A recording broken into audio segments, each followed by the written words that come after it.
সান্দহগুড়ি উৱা চাউল এনেদৰে ভাজিছোঁ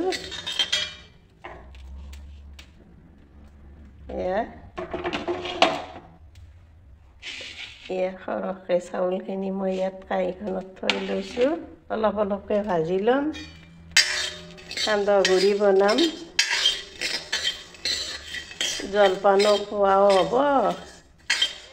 আৰু চৰ্দি কাহত লাল চাহত দি অকণমান খাবও মজা সান্দহখিনি মোৰ গোটেইখিনি ভাজি হৈ গ'ল মিক্সিত দি এতিয়া গুড়া কৰিম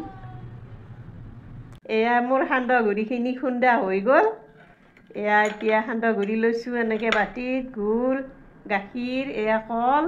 এতিয়া সান্দহগুড়ি আমি জলপান হিচাপে খাম